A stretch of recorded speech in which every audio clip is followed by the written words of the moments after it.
വമാ ഖലഖ്തുൽ ജിന്ന വൽ ഇൻസ ഇല്ലാ ലിയഅ്ബുദൂൻ. അള്ളാഹു വിശുദ്ധ ഗ്രന്ഥത്തിൽ ഇങ്ങനെ അരുൾ ചെയ്യുന്നു, ജിന്നുകളെയും മനുഷ്യരെയും എനിക്ക് ഇബാദത്ത് ചെയ്യുവാൻ വേണ്ടിയല്ലാതെ ഞാൻ സൃഷ്ടിച്ചിട്ടില്ല.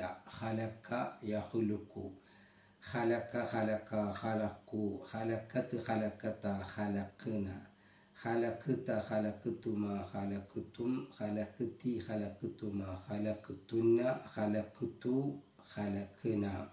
വമാ ഖലഖ്തു ഞാൻ സൃഷ്ടിച്ചിട്ടില്ല, അൽ ജിന്ന ജിന്നിനെ, വൽ ഇൻസ മനുഷ്യനെ, ഇല്ലാ ലിയഅ്ബുദൂനി എനിക്ക് അവർ ഇബാദത്ത് ചെയ്യുന്നതിന് വേണ്ടിയിട്ട് അല്ലാതെ. യഅ്ബുദൂനനി ഇല്ലാ ലിയഅ്ബുദൂനനി അല്ലെങ്കിൽ യഅ്ബുദൂനി.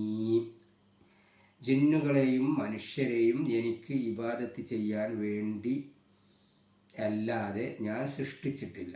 നമ്മെ സൃഷ്ടിച്ചതിൻ്റെ ഏക ഉദ്ദേശ്യം അള്ളാഹുവിന് ഇബാദത്ത് ചെയ്യുക എന്നല്ലാതെ മറ്റൊന്നുമല്ല.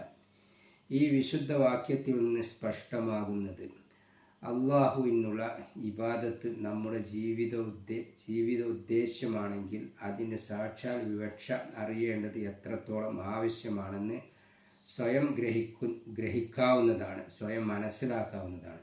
ഇബാദത്തിൻ്റെ ശരിയായ വിവക്ഷ നാം അറിയാതിരിക്കുന്ന പക്ഷം ഏതൊരു ഉദ്ദേശത്തെ പൂർത്തീകരിക്കുവാനായി അള്ളാഹു നമ്മെ സൃഷ്ടിച്ചുവോ അത് നിർവഹിക്കാൻ പോലും നമുക്ക് സാധിക്കുകയില്ല.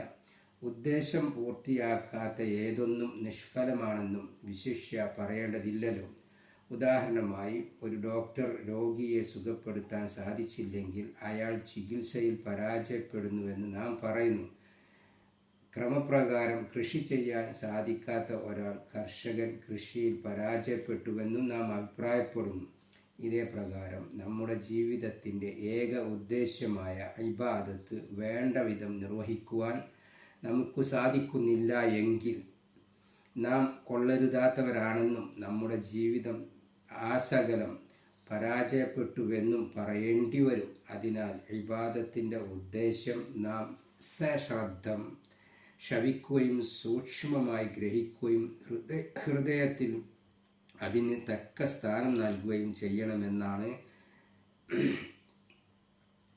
എനിക്ക് പറയാനുള്ളത്. കാരണം നമ്മുടെ ജീവിതത്തിൻ്റെ ജയാപരാജയങ്ങൾ ഇതിനെ ആശ്രയിച്ചാണ് ഇരിക്കുന്നത്.